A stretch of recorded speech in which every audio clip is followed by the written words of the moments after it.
Cijenjeni kolegice, kolege, srdačan pozdrav svima. Evo da vam malo na brzinu, koliko imamo vremena, predstavim javno zdravstvene aktivnosti naše ustanove i programe vezane uz promociju uz prevenciju, dakle kardiovaskularnih bolesti i promociju zdravlja. Naime, počet ću o programima koje mi zaista već dugi niz godina radimo, a jedan od takvih programa je program unapređenja prehrane i higijensko-sanitarnog nadzora u predškolskim ustanovama na području naše županije. Prošli tjedan imali smo promociju ove knjige koja ima 330 stranica. Kad sam ja pripremala prezentaciju za tu knjigu, to su uspješni jelovnici, dakle stvarni sezonski jelovnici svih naših objekata u županiji, onda sam morala vrtiti iz povijesti neke dokumente. I tražeći te dokumente i skenirajući ih, našla sam podatke koji datiraju još od 1980. 80 i neke godine, a zapravo to su bila analitička izvješća iz tog perioda, kemijske analize cjelodnevnih obroka. To su bili izvješća higijensko-sanitarnog nadzora na terenu i sami smo se začudili kako je se to uspjelo sačuvati i kako to zapravo imamo na tom programu. Dakle, radili su ljudi koji su već davno u penziji, koji su po struci inženjeri prehrambene tehnologije, inženjeri kemije i tako dalje, i liječnici, također brojni liječnici, dakle mnogi od njih su već davno u penziji. Hoću vam reći da već onda, dakle prije dobrih 30 godina u Zavodu za javno zdravstvo se itekako vodilo računa o kvaliteti prehrane, kako u vrtićima, tako u školama, ali isto tako svi ovi brojni izvješća i analize koje smo mi pronašli se odnose također na analize obroka u radničkim menzama, a to je ono što i mene dan danas progane i kopa, to je dakle radno aktivna populacija i kvaliteta života i prevencije, dakle kod radno aktivne populacije. Ali kako je rekla kolegica cijenjena naša Ljilja iz Zadra, dakle važno je da djeca u najranijoj dobi usvoje pravilne životne navike i onda će nam svaka priča o prevenciji u kasnijem periodu biti puno lakša. Dakle, taj program je jedan od jedinstvenih koji se odvijaju u Hrvatskoj, a sastoji se od obilazaka terenskih, od izvida, dakle epidemiološkog nadzora, uzimanja cjelodnevnih obroka na kemijsku analizu, uzorkovanja, briseva, čistoće, uzimanja gotovog obroka na zdravstvenu ispravnost, te također utroška namirnica i računske analize cjelodnevnih obroka. Takvi obilasci se rade 4 puta godišnje, imamo preko 50 objekata plus više od 50 područnih, 32 privatna objekta. Kažem, vrlo velik posao je u pitanju. Imamo sreću da lokalna zajednica, a to su gradovi, općine i županija, daju potporu ovom programu. Jer kako volim istaknuti na primjeru ovog programa, možete učiniti i polučiti neke rezultate samo timskim pristupom. Dakle, timskim multidisciplinarnim pristupom gdje je zaista veliki broj stručnjaka u to uključen, a to su, kako sam spomenula, i sanitarni inženjeri, inženjeri prehrambene tehnologije, kemijski tehničari u našem laboratoriju, dakle, liječnik, biologa kojeg imamo u službi za zdravstvenu ekologiju, dakle, prilično opsežan, a da ne kažem onda onaj lanac koji nam je jako važan unutar samog vrtića, dakle karika, ne samo djeca kojim je to sve namijenjeno, jer pričamo o budućnosti i zdravlju naše djece, nego tu su nam i odgojitelji, tu su nam i ravnatelji vrtića, tu su nam i roditelji, tu su nam dobavljači, proizvođači i tako dalje. I da vam još spomenem da svaki od naših objekata također ima uvedeni HACCP sustav. Međutim, obzirom da je situacija zaista u vrtićima po kvaliteti prehrane, vidjet ćete i u ovoj knjizi, jako optimalna i prilično smo zadovoljni. Htjeli smo nešto više učiniti. Kad nam djeca već tako lijepo jedu u vrtiću, ajmo tu priču nastaviti i u školi. Program unapređenja prehrane i higijensko-sanitarni nadzor u osnovnim školama je sljedeće područje kojim se mi dosta isto ozbiljno i opsežno bavimo. Međutim, priča u školama, kao što i sami znate, je prilično drugačija. Jer jedna od osnovnih djelatnosti u našim vrtićima je dakle, prehrana i pripremanje obroka. Škole imaju puno drugih zadaća, znači onu edukativnu i odgojna prehrana je tamo negdje i tu je i broj osoblja reduciran i kuhinje su često skučene i neuvjetne. Problem blagovaona, problem dakle, osoblja koje je zaposleno u kuhinjama i sve to skupa, tako, a naravno i onaj financijski problem jer školska marenda može ići samo do 8 kuna svaki dan, to je ono što pokrivaju roditelji. Tako da je problem bio dosta velik, ali evo krenuli smo sa Pulom. Primjerice, pretprošle godine radili smo taj program u Puli, 12 osnovnih škola imam na području grada Pule. Obišli smo, dakle, prvo smo na vijeću ravnatelja napravili jedno predavanje da ih upoznamo o važnosti prehrane školske djece, gdje su oni dakle dobili osnovna saznanja i smjernice. Odmah smo svaku školu na učiteljskom vijeću također održali isto predavanje, međutim na tom učiteljskom vijeću nisu bili samo opet ravnatelji ustanove, prisutni stručni suradnici i svi učitelji, nego također i kuhinjsko osoblje. I onda smo krenuli dakle u škole, 5. i 6. razred, ja tu moram, evo ne biste ovu knjigu imali da nam je nije, jer sam jutros u žurbi zaboravila naša inače gospođa Jasna Trdoslavić-Rusac, viši dijetetičar, odradila je dakle pretežito ona ta predavanja, mislim uz moju pomoć u svim osnovnim školama na području našega grada. Hvala Jasna. Vidjet ćete kasnije kako je ne samo na školama grada Pule, nego skoro gotovo u prošloj godini 300 predavanja drugih vezanih uz zdrav način života u svim osnovnim školama na području županije. Dakle, to je bila ta priča, međutim uz prethodno uvođenje HASAP-a obavezno to su odradili dakle, naši konzultanti, naši sanitarni inženjeri u svakoj osnovnoj školi na području grada Pule uveden je HASAP sustav. Znači, to su osnovni preduvjeti da bi se kuhale nekakve zdrave marende. I tako kad smo lijepo mi to educirali tu dječicu, kad smo im napravili letke, kad smo osmislili radne listiće, jer to zapravo nisu klasična predavanja, više interaktivne, dakle i radionice na kojim su oni odgovarali na određena pitanja i tome slično. Dakle, preko tih letkića su također i roditelji dobili informaciju, a svaki razrednik je još dodatno na roditeljskom sastanku izvijestio roditelja o tome što su djeca i o čemu slušala. I to je bilo sada nama malo suhoparno. Htjeli smo nešto konkretno. Ajde, pričali smo kakve te marende trebaju biti. Naše škole pretežito kombiniraju. Malo su suhe marende, malo kuhane. Recimo primjerice, 2 ili 3 dana u tjednu je maneštra, neko varivo, blitva, tjestenina, sumakom i tome slično. A ove druge dane, 2 ili 3 dana, bi bio neki panin, sendvič. Ranije, kažem, izbacili smo namirnice kao što su, hrenovka u lisnatom tijestu, kao što su bureci, kao što su razni ovi pekarski proizvodi. Dakle, pošto škole zaista ne mogu na području grada Pule pružiti svakodnevno kuhani obrok, kao što nam to mogu neke škole u manjim nekim sredinama u Istri, onda smo išli na varijantu zdravih suhih marendi. Znači, ako ne može dobiti ono optimalno pjat maneštre, kako mi kažemo, jer zaista tvrdim da je to odlično izbalansirano obrok i to uvijek pričam i vrtićima i školama, ajmo napraviti zdravu varijantu poput jednog sendviča sa crnim kruhom, unutra mliječni namaz ili kombinacija sira, šunke, povrća sezonskog i tome slično. Ili primjerice griz na mlijeku sa orašastim plodovima ili pahuljice, razne mislije. Evo sad smo došli do toga da smo sa lokalnom pekarom, a to je Brionka, uspjeli dogovoriti makar jedan put u 15 dana kolač sa mrkvom. Znači to je onaj dan kad škole ne mogu kuhati i tako zbog razloga koje sam navela, broj osoblja i to, jer nam mnoge škole rade i u 2 smjene.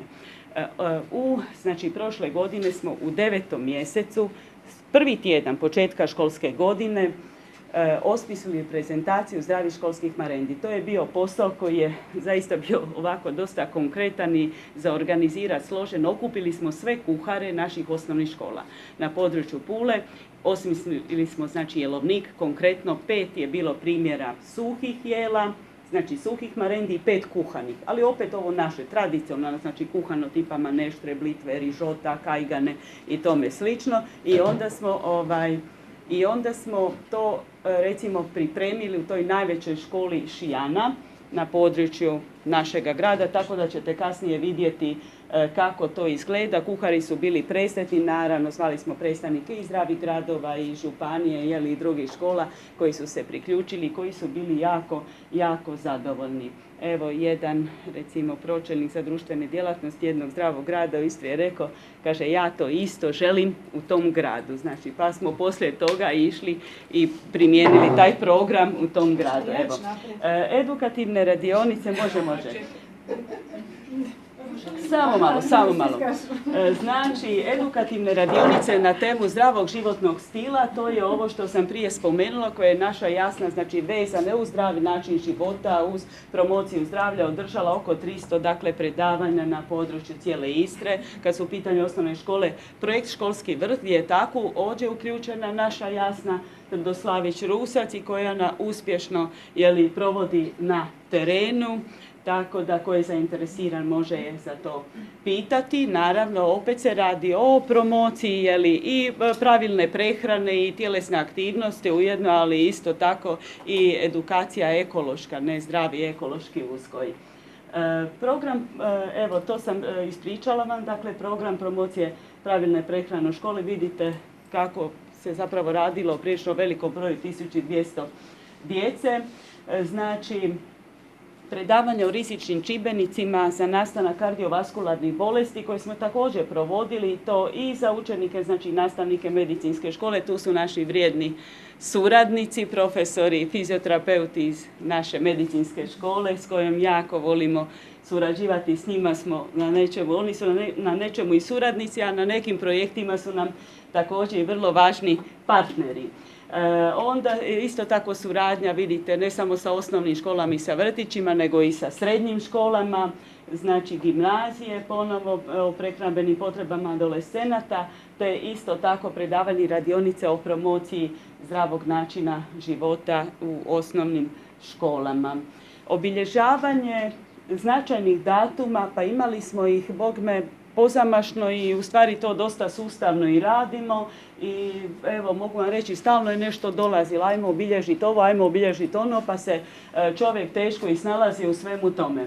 Pa smo jedno doba stavili ravnatelj i ja da napišemo neka izvješća i to pa ono je bilo šta smo, ajmo više se sjeti šta smo sve to obilježavali, šta smo sve to napravili. Znači tema je bila hipertenzija, svjetski dan zdravlja, pa je bio Međunarodni dan tjelesne aktivnosti, pa to smo isto imali, vidite, i sa medicinskom školom, Istarskim domovima zdravlja i strukovna škola, udruge, naši vrijedni Krupovci, to vam je klub rekreativaca u prirodi Pula, to su vam oni penzići, naši popularno, koji pješače, koji lijepo imaju nordijsko hodanje i tako dalje i jako su aktivni, nekoliko puta tjedno pješač, imaju svoje staze, a imamo i mi iza našeg zavoda tamo isto jednu pješačku stazu kojom često pješačimo pri tim nekim danima. Onda je bio Svjetski dan hipertenzije, 17. svibnja, pa smo zvali kardiologicu iz Opće bolnice Pula, koja nam je lijepo pregledavala naše popularne živežare sa kardiovaskularnim rizicima. To su nam oni naši pacijenti koji podliježu obaveznom zdravstvenom pregledu, dakle zaposlenici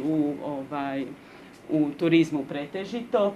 Pa smo vam onda imali znači sudjelovanje na sajmu negdje u rujnu zdravog života i ljepote. To je opet suradnja znači sa srednjim školama, bila je strukovna u pitanju i medicinska gdje su oni bili u projektu. Imali smo i predavanje u sklopu toga i svoj štand sa svim promotivnim materijalima, pa je bilo obilježavanje Dana srca, Grande Fešta isto tamo na središnjem dijelu grada gdje su nam došli znači i vrtići i opet naši fizioterapeuti sa vježbama i naši Krupovci i tako dalje. I radilo se o promociji tjelesne aktivnosti, obilježavanje Svjetskog dana hrane, sastanak je sa vrtićima, mi njih tradicionalno svake godine okupljamo i oni su zbog toga jako sretni, dakle jer vrtići nam imaju i svoje zdravstvene voditelje, to su medicinske sestre i onda također taj sastanak bodujemo, znači ide prema komorama održavanje tih stručnih naših sastanaka, tako da bude na kraju krajeva koristan. Također i gerontološki sastanak. Opet tema je bila prehrana u staračkim domovima gdje sam ja obradila sve jelovnike iz naših domova i napravila evo jednu prezentaciju čisto da vidimo gdje smo i šta bimo mogli napraviti i učiniti, pa onda su išli neke preporuke da im malo treba više upravo tog povrća i tako dalje. Znate, tradicionalno stari ljudi više ovako vole tjestenine, palente i takve stvari, ne. Eto, onda, kažem, bilo je sudjelovanje u medijskim aktivnostima, to je ono redovito. Mi to ne volimo. Javno zdravstveni djelatnici kao preventivci, da vam kaže iskreno, mi to ne volimo, jer onda pomalo izigravamo novinari, onda vam ljudi reću da ste stalno u novinama i na televizijama, već ste tako prepoznatljivi, ali moramo. Jednostavno svjesni smo toga, moramo možda biti još i agresivni tu, da im pošaljemo jednu poruku. Znate, nije lako lobirati za zdravlje, to vam je poznato svima koji ste u prevenciji. Nije lako naučiti ljude da preuzmu odgovornost za vlastito zdravlje. Kao što ja volim reći, jer nijedan sustav, ma koliko bio moćan, bogat i snažan, ne može vas spasiti ako niste sami odgovorni prema vlastitom zdravlju. Tako da su tu bile razne te emisije i kažem i na lokalnim televizijama i u medijima i tome slično. Evo tu vidite, recimo ovo je rad naše Jasne u školi, ovo je jedna tiskovna u Umagu, to je sa Zelenom Istrom recimo suradnja, ovo je u gradu Puli, recimo isto jedna suradnja tamo sa zamjenicom gradonačelnika i pročelnikom za društvene djelatnosti. Evo, promotivni materijali, brošura zdravim načinom života do zdravog srca, vjerojatno mnogi znate tu našu brošuru, onda razni leci o prehrani školske djece, adolescenata, roditelji, hranimo našu djecu pravilno, letak o poremećajima prehrane, o važnosti maslinovog ulja u prehrani, recimo, koje smo radili. Suradnja. Nama su suradnje jako važne. Vidite da ističem cijelo vrijeme timski rad. Timski rad. Ništa pojedinac sam za sebe i sam po sebi ne može napraviti. Ako nema te suradnje. Ako nema uključivanja, ja govorim zaraziti druge sa virusom prevencije. Ne? Mislim, i to jedino možete tako nešto napraviti. Tu je opet, evo, čućete od naših vrijednih profesora iz medicinske škole Pokretom do zdravlja. Znači, suradnja s njima. Suradnja sa udrugom Zelena Istra na projektu Istarski zeleni pjat. Promocija pravilne prehrane u osnovnim školama, radili su istarsku kuharicu, Istarski zeleni pjat, ali nastavljamo suradnju. Sada su aplicirali projekt na natječaj Ministarstva zdravlja i čekamo širenje priče, nadam se da će nam biti odobreno, širenje priče, promocija prehrane među srednjoškolcima, opet nam je medicinska i strukovna također partneri u tome, znači suradnja s Krupom, sa dijabetičkom udrugom, gradovima i općinama, to je neminovno, znači bez njihove podrške nema ove priče. Dakle, nema priče, tako da je tu jako izražena, evo, sa jedinicama, znači, lokalne samouprave, ali i suradnja sa općom bolnicom Pula i istarskim domovima zdravlja. Uvijek, evo, tu patronaža koja nam uvijek smjerno se javlja i evo, uvijek su spremni za pomoć i za suradnju na svim našim aktivnostima i projektima. Ovo vam je brošura, onda ide letak, taj roditelji hranimo našu djecu pravilno, onda ide ovaj letak za male školarce, pa onda ide dvojezičan, recimo primjerice za Umag je bio dvojezičan, sasvim lijepo izgleda. Meni se jako sviđa taj, a ovo je ova fešta koja je bila, znači, to je petije, vidite kako ih okupljamo tradicionalno naše vrtiće, imali smo to u Histriji i imali smo i razne teme i predavanja vezano opet uz zdravlje naših predškolaca i promociju zdravlja. Jedno od interesantnih je bile i posebne prehrambene potrebe predškolske djece koja su, ne znam, alergična i tome slično, znači konkretni primjeri iz vrtića što je jedna zdravstvena naša voditeljica predstavila i tako, a inače knjigu nam je predstavila Donatela Verbanac koja nam je napisala i predgovor, vidjet ćete u toj knjizi, tako da je, eto, docentica koja je jako slatka i jako lijepo predavanje održala, rekla da možda nismo ni svjesni kako smo veliki posao odradili. Sad ne znam, mi to radimo, a na drugima je da ocijene jel to valja ili to ne valja. Razumijete, ovo su naši mali kikići, oni nam dođu u zavod, oni samo nazovu i kaže doktorice, mi dolazimo, vi dođite, onda naša tajnica tu pripremi sokove, onda mi njima lijepo predavanje, onda tu je naš ravnatelj, nije ni njemu lako. On to sve smjerno održava i podržava naše ideje, ali uvijek je aktivno prisutan. Znate, ja ga moram i pohvaliti ovom prilikom, evo i šeficu i njega, oni su uvijek aktivno prisutni, sudjeluju znači u svemu, a kaže nije to baš lako pratiti. Evo, kaže, morate ih i malo kroz laboratorij prošetati, tako da to ne bude njima sve suhopadno. Evo, to su vam pješačenja velika. Vidite koliko to 200, preko 200 djece je došlo strukovna, znači medicinska, uvijek dođe. Evo, to je pješačenje, znači našom stazom. Evo, šefica i ravnatelj gore, vidite ih s leđa uhvaćeni, znači idu i lijepo pokazuju svojim primjerom kako treba. Ovo je sajam zdravlja i ljepote, vidite, to su naša Sunčica Matanić-Stojanović, inače koautorica knjige, zajedno sa mnom 19 godina smo u prehrani,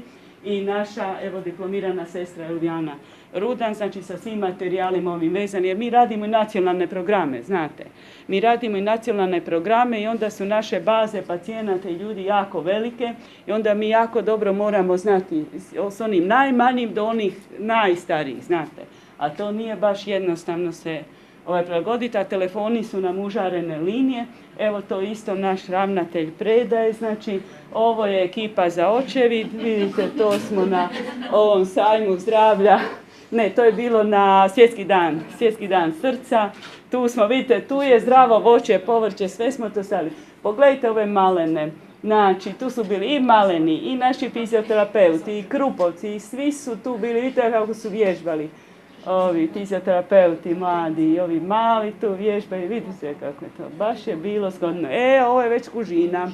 Osnovne škole Šijana, tu su se skupili svi kuhari svih osnovnih škola i oni su bili jako sretni. Su mi rekli, izgleda da su čekali mene da ih skupim tako i da rade na jelovnicima. To vam je bilo isto jako lijepo, gris sa orašastim plodovima, morate staviti malo čokolade, nije svo zlo u čokoladi, razumijete? Onda vidite ovo fini namazi, mliječni, oni riblji namazi, kako je to bilo sve fino servirano, a ovi, znate kako su fino jeli? Gušt ih je bio, gledate, evo, rižoto, kajgane, srdele sa nekim, salate. Lijepo su jeli ovu kajganu s povrćem, super su je pojeli. Evo, ovako malo za ukras su se naši kuhari potrudili i onda, evo, ovako smo mi u svako jelo napisali, to naša Sunčica lijepo složila tu, znači sve da se zna. I onda vam je to bilo, vidite, srdela, ma divota, ovi su najljepši. Evo, vidite kako su slatki, oni gledaju, virili su, da vide šta se to. I hvala vam na pažnji, ovo je naša Borša, zajedno s vama do zdravlja. I to smo nekako uspjeli slikati, staviti. I sad vi recite, jel to valja, jel to ne valja?